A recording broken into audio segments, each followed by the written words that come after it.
آمده به درس نوبتی ما به فضل الله به درس 11 هم رسیدیم. درس گذشته ذکر کردیم دو حرف جر نوه مین و اله. گفتیم که معنای مین از می شود، اله به سوی.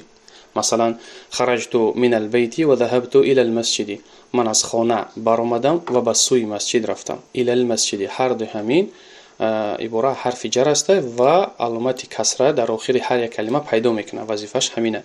مثل فی و علی گرفتگیمون، فی و علی. گفتگوی نوبتی ما درباره شناسایی میان مدرس و میان طلبه ها، یعنی مدرس چیکار میکنه؟ گویا که در سیم ششتگی باشیم، معلم شناسایی میکنه خچه با هر یک طلبه و میپرسه که تو از کجا هستی، از کدام شهر هستی. المدرس من این انت، تو از کجا هستی؟ من این انت. برای داشته باشیم گفته بودیم که ما همین جانشینای شخصی را میگیریم. همین جانشینای شخصی تقسیم میشن به سه قسم. انا نحن، یکمش چیه؟ متکلم، من مویون، یکی ما مو. انا نحن مخاطب، دیگهش میشه و انت تو، انتی توی زنانه، انتما شما هر دوت، انتم شما مردها، انتن شما زنها.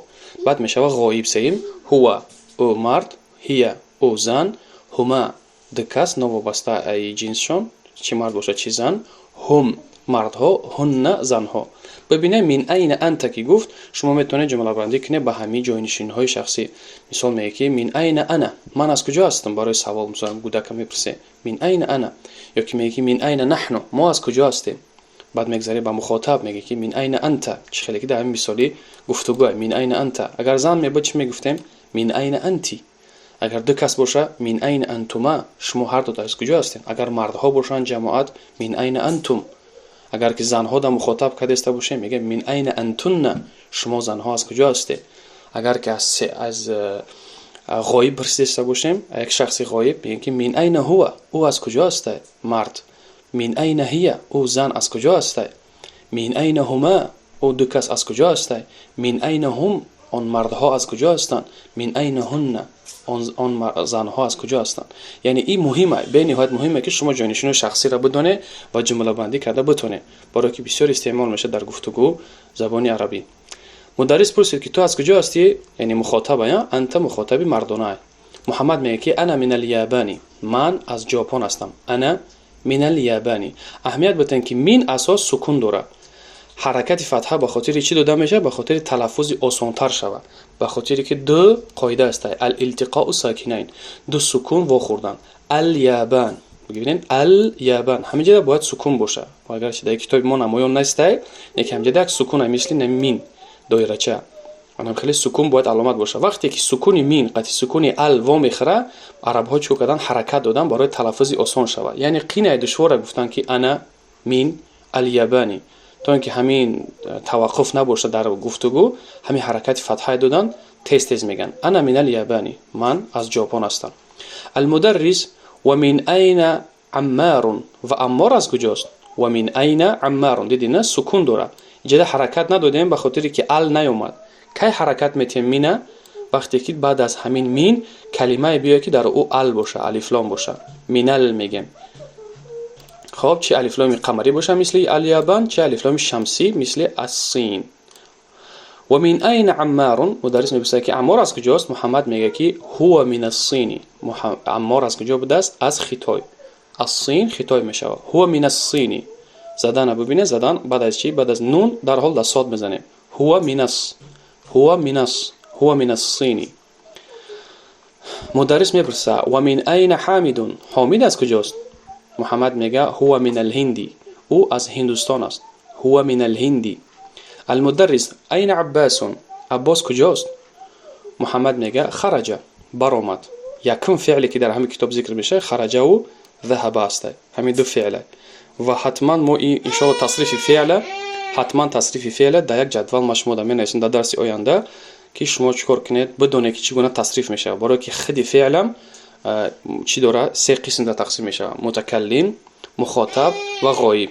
مثلا ما چه بگم که من برآمدم، این بگیم در جدول ما همه را ترتیب قطعی می‌نویسم و در درس آینده ان شاء الله پیشکش شما میکنم.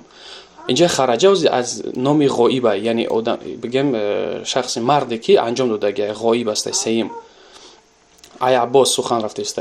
کنی محمد عباس کجاست؟ میگه محمد که خرجه، او برآمد. مدرس میپرسه که این ذهب، کجا رفت؟ برآمد خرجه میشه، ذهب رفتن. کجا رفت؟ محمد میگه ذهب الى المدیر.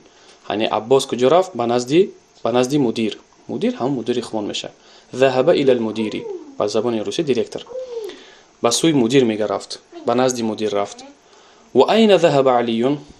و علی کجا رفت؟ و علی کجا رفت؟ محمد میگه ذهب الى المرحاض. علی به حاجت خانه رفت. علی به حاجت خانه رفت.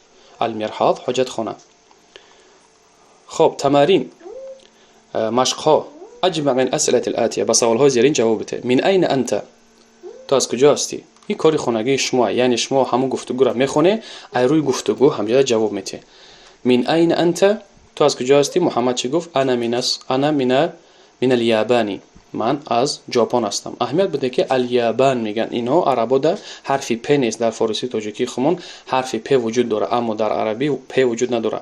مثلا جای پاکستان دا میگن پاکستان، جای ژاپن میگن که الیابان. فهمیدین؟ یعنی جای پ دا ب میگن. من این انت؟ تو از کجا هستی؟ انا من الیابانی. من از ژاپن هستم. انت من الفیلیپینی؟ تو از فیلیپین هستی؟ انت حمزه سوالیه. انت اگر که او از فیلیپین است بپرسیم چگونه میگیم؟ هو من الفیلیپینی. اگر او زنانه باشه چی؟ هی من الفیلیپینی.